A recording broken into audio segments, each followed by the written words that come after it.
Saludos, amigos y amigas de La Respuesta. Voy a iniciar el programa de hoy en una forma verdaderamente singular, pero hay que favorecer la comprensión de ustedes desde el principio. En el diario El Día, en su edición del jueves 9, apareció un corto editorial que resume todo cuanto ha ocurrido en las escandalosas disputas por las primarias simultáneas, que sí abiertas o cerradas, de las cuales se hizo un tema alborotador, casi de proporciones políticas trascendentales, en el momento en que se producía una obvia fractura en la unidad del Partido de la Liberación Dominicana y una situación penosa en las fuerzas que hasta ahí habían llegado con la calificación o el alegato de ser fuerzas de oposición, que en el fondo resultaron complicitarias del gobierno para volver a vulnerar la Constitución de la República. Una vez más, ya en el año 18, es violada la Constitución de la República nuevamente, y todo lo que parece que va a ocurrir es que esta es una violación mínima comparada con las que tienen pensadas los arquitectos de la ruina nacional, la ruina institucional de la República. Vamos a leer el editorial. Muy juicioso. Felicitamos desde La Respuesta al diario El Día. La Junta ha sido arrastrada a un tollo. Ahora toca protegerla. La Junta Central Electoral ha sido ignorada por completo en todos los señalamientos documentados que hizo sobre la impertinencia de obligarla a organizar primarias bajo el complejo esquema incluido en lo que la Cámara de Diputados aprobó como ley de partidos. Ya aprobó el Senado y ya es ley de la República. Estos congresistas y sus jefes políticos han metido a la Junta Central Electoral en un tremendo embrollo del que difícilmente saldrá bien librada. A eso hay que sumarle el enorme costo económico que le implicará al país utilizar este instrumento jurídico para resolver las disputas internas y la incapacidad de arbitrarse. Lo aprobado afecta al sistema de partidos, al sistema político, a la institucionalidad y a las finanzas públicas. Más allá de si en la disputa congresional ganara Danilo Medina o Leonel Fernández, que si el PRM hizo causa común con el oficialismo, que si se fragmentó el bloque opositor, estamos frente a un ejercicio de desprecio por las instituciones y por los actores sociales que alertaron de una y mil maneras el tollo al que se conducirá al país en eso de que la Junta Central Electoral organice primarias abiertas y cerradas al mismo día para escoger candidatos de partidos diferentes. Ahora toca proteger a la Junta y tener pendiente que los responsables del tollo son los que arrastraron al país a esta sin razón. Mis felicitaciones al diario El Día, su director editorialista. Resumió en unas cuartillas de editorial el desastre. Pero, como el país está bajo anestesia creciente, porque se han ido encargando los que mandan de irlo, diría alguien del pueblo llano, de ofrecerle la burundanga para que no entienda lo que le está ocurriendo. Yo diría la anestesia profunda, para que no le duelan en principio al país los desafueros que se vienen cometiendo en su perjuicio. El diario El Día lo resumió, como explico, en unos cuantos párrafos. Desde luego, la respuesta a ese escándalo, a esa artificiosa garata, distraccionaria, perversa, una exhibición lamentable de la bajísima calidad del quehacer político nuestro. No le retiro mi punto de vista. La Junta, después de haber hecho un esfuerzo brillante de convocatoria, después de haber explicado su presidente con una enorme lucidez cuáles eran las dificultades, cuáles los riesgos, por qué no se podía, y los partidos todos convenir en que la Junta tenía razón, sorprendentemente, horas después de ese desastre en la Cámara de Diputados, convocaba a los partidos para discutir el reglamento de la ley que todavía no se había aprobado. Ya se aprobó. Una anuencia catastrófica, una renuncia penosa de la Junta a su importancia. En lugar de ser el organismo rector, severo, respetable, con rango constitucional, casi un cuarto poder de la República, se pliega.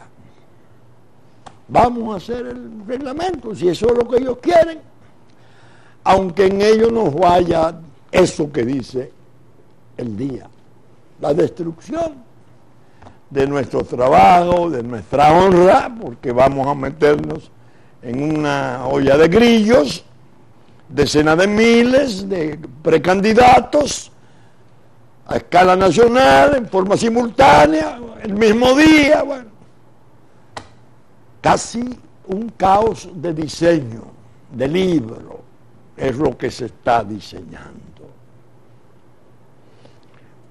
La respuesta dice: debajo de ese caos diseñado está la mano larga del injerto. El mismo injerto que trabajó por el establecimiento de relaciones diplomáticas con la China popular, en la forma en que se hiciera, ese mismo injerto trabaja en otras áreas. Una de ellas, la electoral. Primero porque el caos vendría como anillo al dedo , para sus propósitos estratégicos. son dos tribus. Por más que usted le vea en la parte este de la isla la apariencia de un estado, de un crecimiento, unos aeropuertos internacionales, unos puertos, buen sistema vial, no, es una tribu, igual que la de la parte oeste, que es un narcoestado. Y eso finalmente lo que hay que la comunidad internacional, internacional, refiero yo, hacerse cargo en X tiempo. Estuvimos a punto de hacerlo si ganaba Hillary. Se nos ha enrarecido un poco el tiempo por la cuestión de que ganó Trump. Y la gente que anda con Trump tiene pareceres, opiniones, convicciones diferentes. Y muchas de las necesidades que allá se están planteando como necesidades propias coinciden contra nuestros planes aquí del Estado binacional, que es lo que se persigue. Y de no resultar posible porque sobrevengan acontecimientos, violencias, cierta anarquía, porque es imposible aglutinar dos naciones con diferencias tan fundamentales, no solo de presente, sino las históricas, que son aún más elocuentes. Bueno, se caería en una administración internacional. Ese es el injerto que ha estado trabajando ahí, ese desorden institucional. Yo no dejo de ver la mano larga, siniestra del injerto. Voy a hacer exactamente lo mismo que hice cuando se establecieran las relaciones con la China popular, en el momento en que se hizo y en la forma en que se hizo.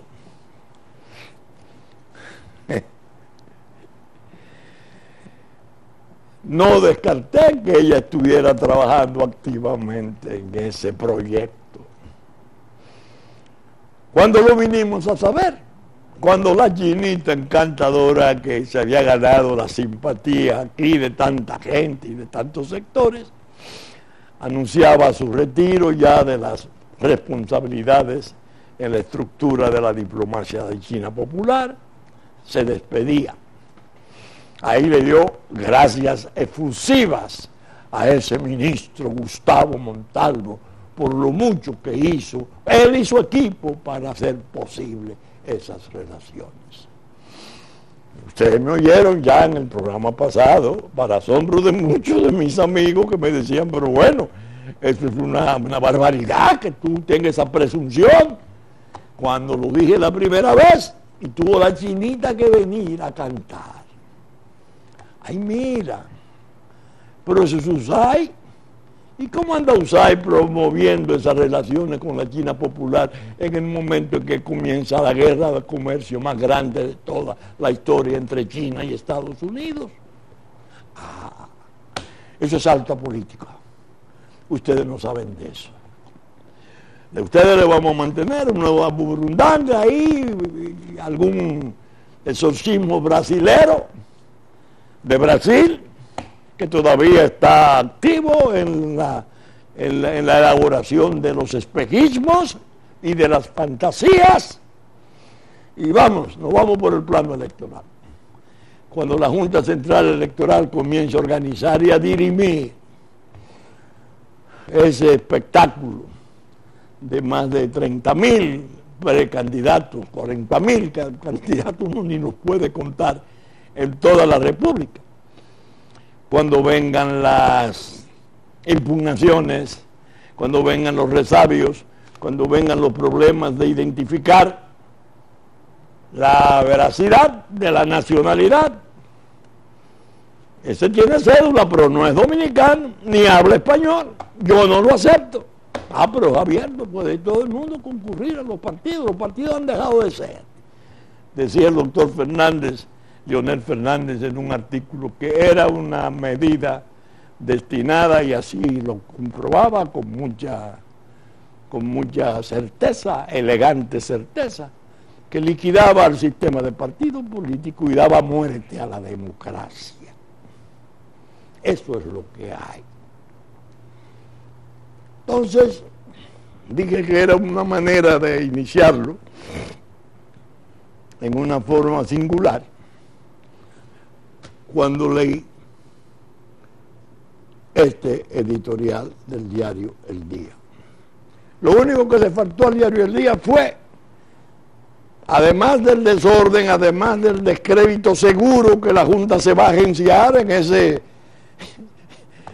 pandemonium, porque van a salir las insatisfacciones, las acusaciones. Bueno, cuando venga a llegar a las elecciones generales, congresionales, municipales y presidenciales, adiós reputación, adiós credibilidad, adiós respeto. Eso es archicriminal contra la suerte nacional. Esa es la posición de la respuesta, y voy a hacer como hicimos en el caso de la Chinita, Montalvo y las relaciones con la China popular. Dejemos al tiempo.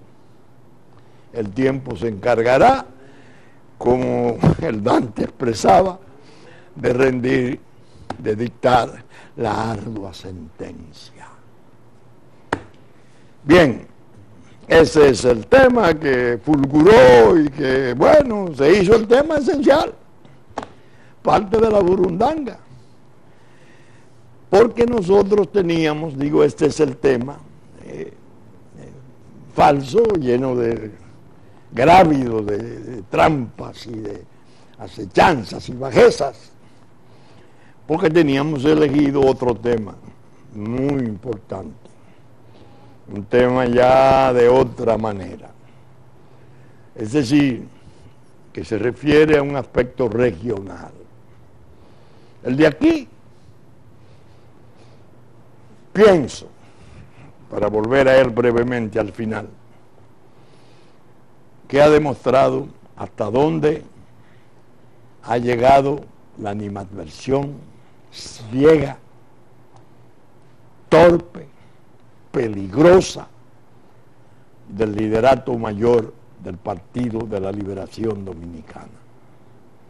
El presidente de la República, Danilo Medina, y el presidente del partido, Leonel Fernández, no han podido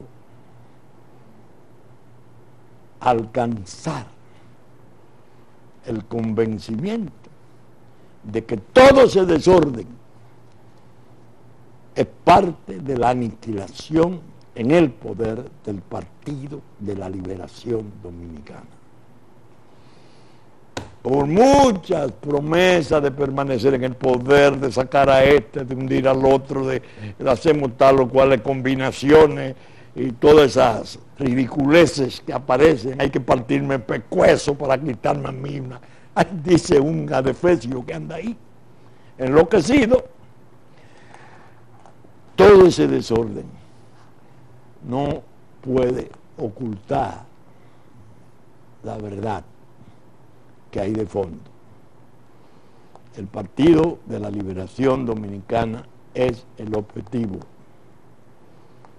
Si para eso había que hacer eso con la Junta, y si para eso hay que seguir haciendo atropellos y violencia contra la Constitución, y la tribalización nuestra se impone porque corresponde a los proyectos originarios de ese injerto que los mantiene, porque son estratégicos, aunque hayan tenido la turbación que expliqué de la administración Trump, que no resulta agradable para esos planes, porque tiene posiciones propias que los rebotan, que los rechazan en cuanto a ellos, y que de consiguiente para nosotros nos favorecerían, siempre que hubiera la buena fe y el interés y el patriotismo para decir, ah caray, la mano de la providencia, qué bueno, la geopolítica ahora está encabezada no por la locomotora de lujo de Obama Clinton, no, ahí hay un grupo de señores que posiblemente no aprueben, ya algunos de ellos lo han manifestado antes de ser poder, el tratamiento horrible que se le ha venido dando a la República Dominicana en el campo migratorio. Pero bien, el tema que me refiero, el regional, el pesado, el que tenía seleccionado para traerlo aquí. El atentado frustrado, el magnicidio frustrado contra el presidente de la República Bolivariana de Venezuela, Nicolás Maduro. ¿Qué hice en la semana? Casi como un anticipo, casi como un tratamiento primario de él para la respuesta. Comenzar a tratarlo en la pregunta del miércoles de esta semana. Lo titulé, es en el blog, La Pregunta. Google, Marino Vinicio Castillo, La Pregunta, sale de inmediato. Titulé la entrega, Síntomas sombríos.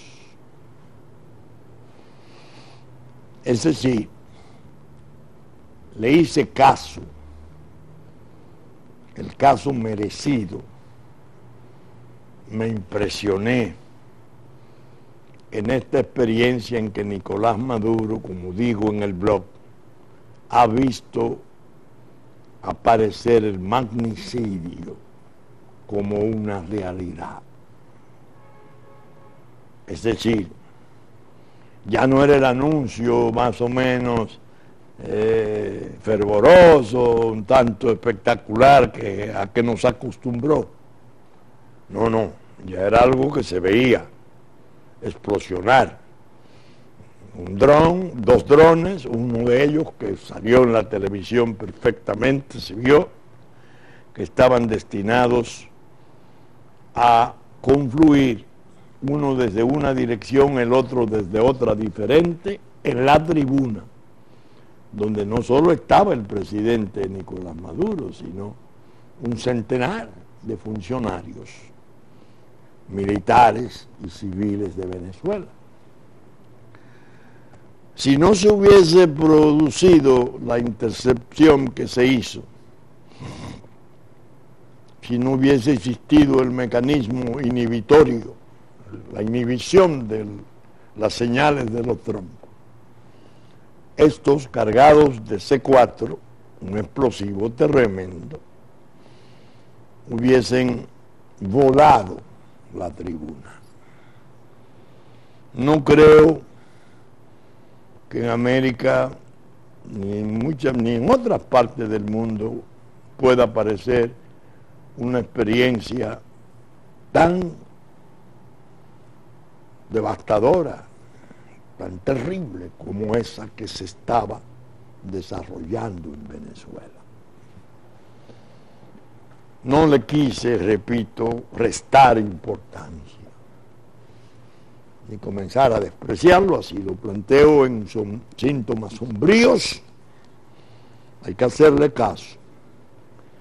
Pero traté el tema en una forma un tanto diferente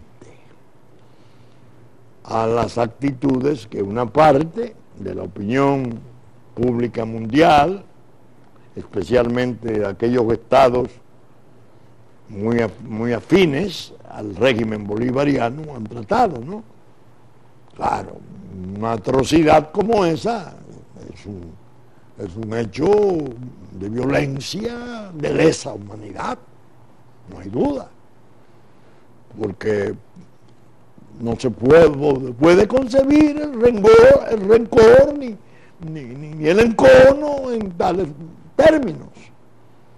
No era el magnicidio individual, el atentado, no, era volar la cúpula de un régimen que evidentemente está siendo objeto de críticas en la otra parte del mundo y que ha sido objeto de asedio y de consideraciones, de reproche, porque evidentemente su permanencia en el poder ha resultado traumática, muy a la cañona, y yo aquí precisamente en Síntomas Sombríos hago la evocación de mi inolvidable amigo Hugo Rafael Chávez Frías, líder inmenso que llamo de ese movimiento bolivariano, y como su ausencia yo la estuve considerando siempre, y por eso escribí en el propio blog La Pregunta varios trabajos como este: Venezuela, preocupación de todos, el 14 de noviembre del 17. El día después, del 18 de noviembre del 17, otro: Chávez, el valor de una ausencia, el 25 de noviembre del 17. Y otro trabajo, Venezuela y su laberinto, del 1 de noviembre del 17. Todos pueden ser consultados en La Pregunta, donde yo analizaba el fenómeno del movimiento bolivariano en vida de Hugo Chávez y del fenómeno bolivariano de poder ausente Hugo Chávez, funcionando sus sucesores, que desgraciadamente han metido a Venezuela en una especie de conflictividad insoluble, de difícil solución organizada, ordenada, que hace sospechar y presentir a tanta gente de buena fe que ama Venezuela y que quiere lo mejor para Venezuela, su paz, la restitución de su progreso, el regreso de millones de venezolanos despavoridos, de todas las clases sociales, que los tenemos aquí en los semáforos, que los vemos en las esquinas, jovencitas evidentemente de extracción popular, vendiendo arepas, mendigando, por Dios. Muchos que queremos eso, tenemos el sobresalto del magnicidio como principio de una solución que en este trabajo yo repugno y digo: no es el camino, es un camino inapropiado. La violencia va a conducir a una guerra civil sin nombre. Y traigo nuevamente la experiencia de guerra civil de España, que sirviera de umbral a la innombrable catástrofe de la Segunda Guerra Mundial. He dicho en esto, y lo he sostenido siempre, es el movimiento chavista el que tiene que hacerse cargo de la normalización de Venezuela. Venezuela no está en condiciones, como va, de normalizarse por obra de la ideología, de los predicamentos de sectores revolucionarios o pseudo revolucionarios. La tesis es: Chávez hizo un referéndum para hacer esto que Nicolás Diosdado Cabello y los grupos de cabecera del movimiento, los sucesores de Chávez, han querido hacer con las instituciones. Chávez primero consultó al pueblo en un referéndum y lo perdió por medio punto. El líder militar, con toda la cohesión emocional de clase, se puede decir, de extracción militar, y con una profunda aceptación popular. Respeta el referéndum, no va. El socialismo del siglo XXI que propusimos en el referéndum, Venezuela no me dio la aprobación en referéndum. Era la famosa actitud, aquella de cuando el levantamiento militar de él, que apareció mandando contener los tanques de sus compañeros y las fuerzas que ya estaban en Valencia, en todas las calles, para poder hacer Venezuela. No. Retornen a sus cuarteles. Hemos perdido, por ahora, y asumió todos los riesgos y la prisión, y después de la prisión volvió, y cada vez que había cualquier desavenencia, vamos a las elecciones, vamos a referéndum, vamos al pueblo. Eso desapareció. Viene el cierre odioso, autoritario, que yo aquí saco incluso una muestra penosa, la última, porque habría miles de autoritarismo cuando el presidente Maduro, desesperado como está en el asedio y en el descalabro de su economía, que no ha funcionado, que se ha desplomado, y Venezuela ha pasado a ser de una opulenta nación de América un mendigo, una mendigo. En esa desesperación, en las nuevas medidas económicas, decía el presidente Maduro, esto va por las buenas o por las malas. Ay, Dios.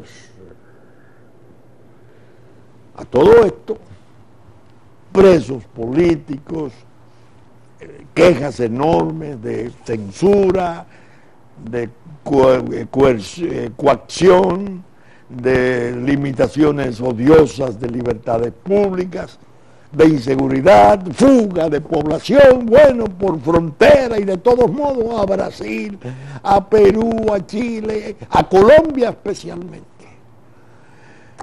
Yo incluso me permití en el blog de esta semana hacer el contraste paradójico. El ilustre muerto, cabeza de ese movimiento, no solo cabeza de ese movimiento, sino inspiración de gran parte de América Latina, Hugo Rafael Chávez Frías. En su velatorio yo llevé unos versos en el bolsillo que improvisé y se lo entregué a un amigo a ver si se lo hacía llegar a su madre. Y entre esos versos yo citaba estos, porque son los que mejor reflejan la paradoja. Es decir, quienes gobiernan, Nicolás Maduro es de extracción popular, civil, obrero, no militar. Aquel de extracción militar esencial y, naturalmente, un gigante en la aprobación pública. Y en esos versos yo le decía, me pregunto, ¿por qué tan corto tu paso? ¿Será el enigma de siempre? A veces no entiendo el papel de la muerte. Ni una gota de sangre, nada de lágrimas, ni una reja. Hombre de Dios, ¿qué ocurrió? ¿Avaricia del cielo o maldad de la tierra? Era el grito por su pérdida. Ahora está proponiéndose un horizonte horrible de arrasamientos indescriptibles, como siempre se producen en la enorme desgracia de las guerras civiles. Digo aquí, son las fuerzas chavistas esenciales que aún permanecen en las Fuerzas Armadas, las que tienen, sin romper la unidad, tratando de reforzarla, la que tiene que hacerse cargo de su propia transición. Llegado el momento de decirle, Comandante, lo hemos acompañado a todos ustedes en sus propósitos de establecer el socialismo del siglo XXI, y las Fuerzas Armadas han dado muestras bolivarianas de una cerrada lealtad a esos fines. Pero hay un hecho real. En ocasión de llevar a cabo esto, Venezuela ha entrado en una fase ruinosa, insondable,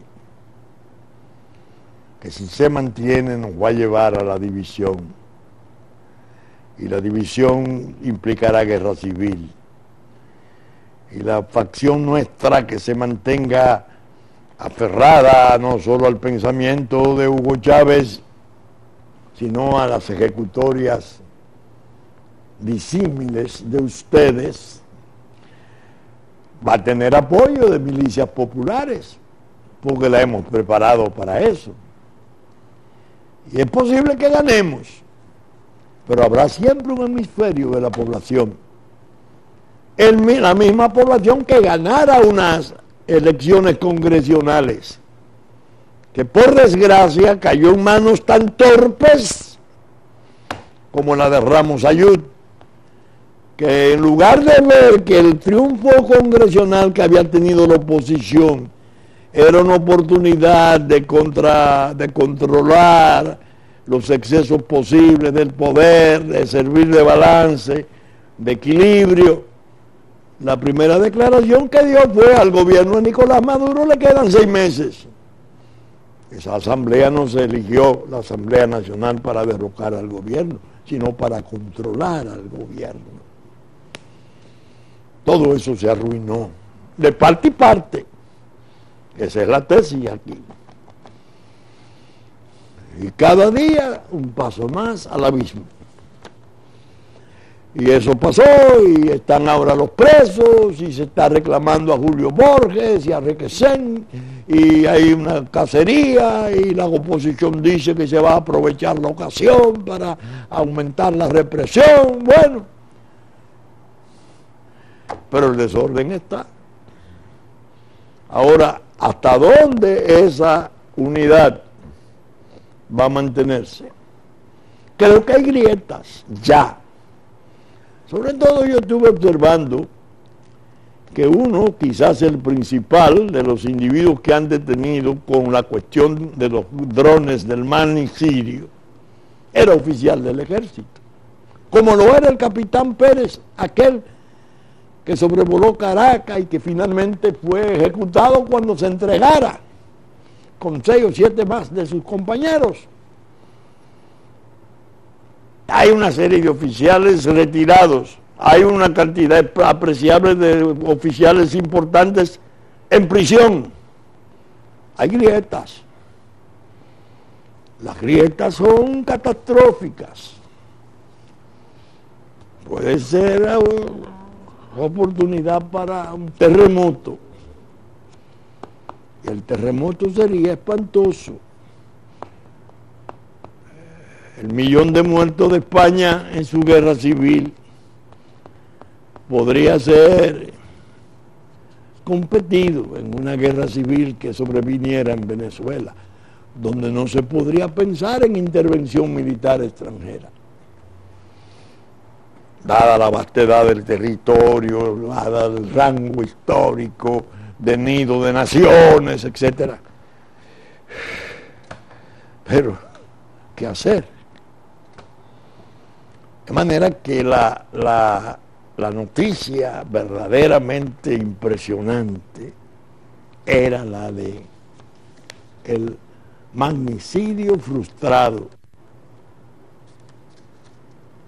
en Venezuela.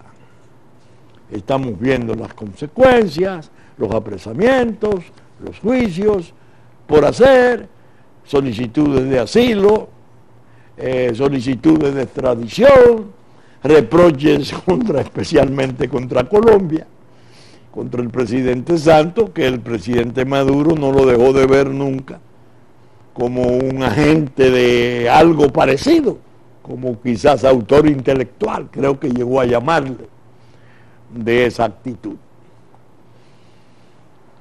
¿Qué hice yo? Sigo analizando mi blog la pregunta. No solo cité a España como tragedia, que la he citado varias veces aquí, espejo para Venezuela del desastre, espejo para el desastre de Venezuela, sino que cité mis convicciones sobre la otra tragedia que ocurriera en Chile. La trato aquí. Chile, con unas fuerzas armadas absolutamente obedientes a la autoridad civil por décadas de prestigio, de respeto institucional, la llamada teoría de la presidencia, que el general Schneider era la cabeza ilustre de esa posición de las Fuerzas Armadas. Como este es ejecutado en pleno Santiago de Chile 2 años antes del hecatombe. Y digo, hay muchos libros importantes, y cito Yo Augusto de Schweitzer, fantástico, impresionante, doloroso, describe toda la tragedia de la opresión de Pinochet, sobre todo en los momentos mismos en que se producía aquel espanto. No, además de eso, cito 2 libros que para mí me han servido para tener de la visión del caso chileno una perspectiva muy especial, porque no está alimentada por quejas ideológicas. No es un resabio doloroso, legítimo de la izquierda ante el sacrificio horrendo de un Salvador Allende. No, Memorias de un soldado, un libro escrito como diario por el general Carlos Prat González, que al momento de producirse el 11 de septiembre para derrocar a Allende, era el ministro de Defensa de Allende. Se consideraba el sucesor moral de Schneider. Se respetaba y tenía un prestigio inmenso, pero resultaba un estorbo en esas condiciones. Pinochet lo deja salir de inmediato, días después, semanas después de la toma de poder violenta de sus fuerzas, pero no, como digo aquí, por generosidad, sino para poderle matar en el extranjero. Y así se hizo. En Argentina se voló su automóvil cuando él tenía a su esposa al lado. Carlos Prat González, general del ejército chileno. Lo que ese hombre dice ahí sobre cómo él fue, porque lo venía escribiendo como diario,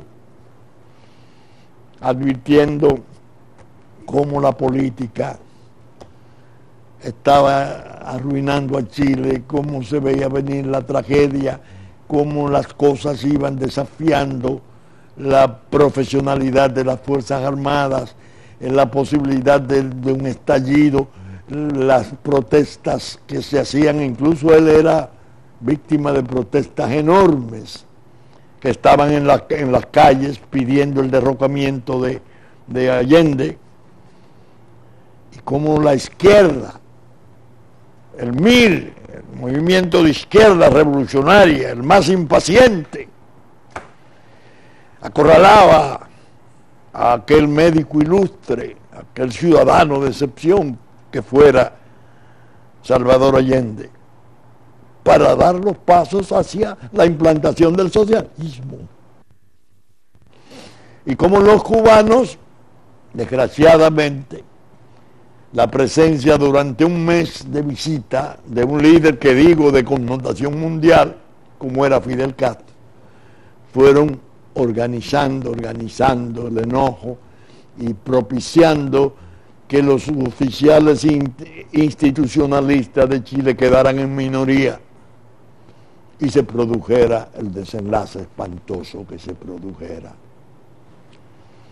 El otro libro que cito aquí es Miguel Claro, 1359, la dirección donde estaba ubicada la Embajada de Italia. Yo conocí a Tommaso Bergottini, un fino un diplomático intelectual italiano. Ya estaba cuando vino a servir funciones aquí, afectado por un mal de Parkinson, pero conservaba su lucidez. Homenajeado por el Ayuntamiento de Santiago de Chile y reconocido por los chilenos porque él llegó un día después de la tragedia, el 12 de septiembre, entonces no podía presentar credenciales porque el presidente estaba muerto y ya el gobierno no existía. Y se establece en la embajada y comienza la gente despavorida a asilarse en la embajada. Llegaron a tener 400 asilados. Entre ellos Altamirano, que era el líder revolucionario más impaciente y más acuciante que Luis Corvalán, el director fundamental del comunismo en Chile. Lo oí yo en la radio Moscú de entonces. Decía que la impaciencia y la forma en que manejó el MIR y en que Altamirano se comportaba contribuyeron mucho al desastre de Salvador Allende. Aquel embajador describiendo. Incluso hizo una revelación, está en su libro, que es para espantarse, es pasmosa. Diarios importantes de Chile, el Mercurio a la cabeza, llegaron a proponer que las Fuerzas Armadas intervinieran en eso que estaba ahí en Miguel Claro 1359 como embajada de Italia, porque el embajador no se había acreditado. Italia propiamente no tenía facultad para otorgar asilo. Con 400 asilados, incluso diciendo el embajador Bergottini, yo tuve 2 o 3 paritorios de mujeres embarazadas bajo la protección del asilo. Esa tragedia chilena yo la traje, y la traje además reflexionando en forma amarga, y le decía a algunos amigos míos, yo les he dicho, señores, lo que se está produciendo en Venezuela puede llegar a ser 100 veces más grave que lo que fuera el alzamiento de la guerra civil, de la que pasó a ser guerra patriótica después de la intervención militar extranjera del 65 entre nosotros. Una facción entrega armas al pueblo, esta la tiene en milicia y se va a imponer. Y entonces el poder norteamericano, innegablemente, que no podía admitir otra Cuba, ordena Lyndon Johnson como su primer acto de gobierno, una vez asesinado John Kennedy, que no había reconocido el triunvirato, que murió sin reconocer al triunvirato. Digo, señores, lo que puede ocurrir allá es 100 veces peor que esto que vimos aquí como conflicto, como lucha en la sociedad nuestra.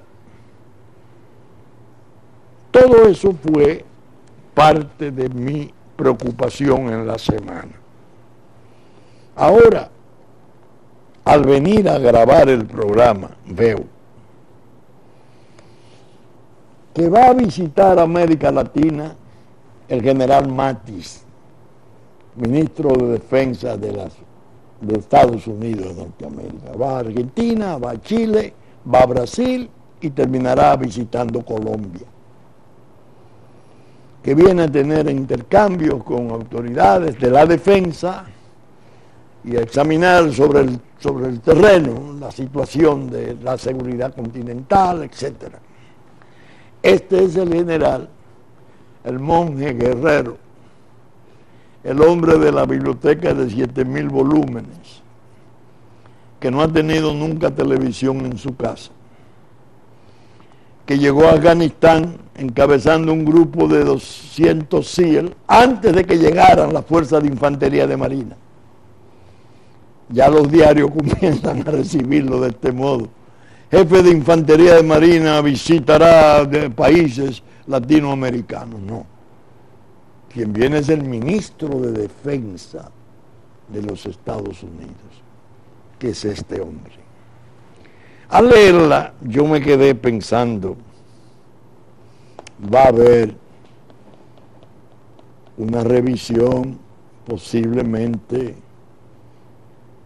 inaudita, desconocida hasta ahora, porque esta gente que está manejando la política exterior americana en la región, especialmente en el Caribe, está viendo el problema trasplantado de ISIS, está viendo los peligros del terrorismo, gente que lo ha manejado en guerra. Le he advertido a muchos amigos y no amigos del país, en el país, estos no son los dicharacheros diplomáticos de siempre, de las administraciones de gobierno demócrata y del propio republicano. Esta gente que está ahí es pesada. En un momento sensibilísimo para el país están ocurriendo esas cosas. Y aquí, las primarias, ¡ay, qué bonito! La reelección, ¡ay, qué bonita! Y ella va ahí, y fulano se va, y fulano se queda, y fulano se vendió, y fulano pasó. Torpes, ciegos, estúpidos, llenos de ambiciones rebajadas de poder. No están atendiendo al mundo circundante y a los peligros en curso, que a la República le pueden costar su propia existencia como tal. Esa es la respuesta de hoy. Prometí que agosto seguiría siendo observado todo cuanto ocurra, porque es previsible que entre nosotros vengan acontecimientos que pasen a ser explicables siempre que se comprendan los síntomas sombríos de que habla la pregunta. Bien, saben ustedes que estamos saliendo por Super Canal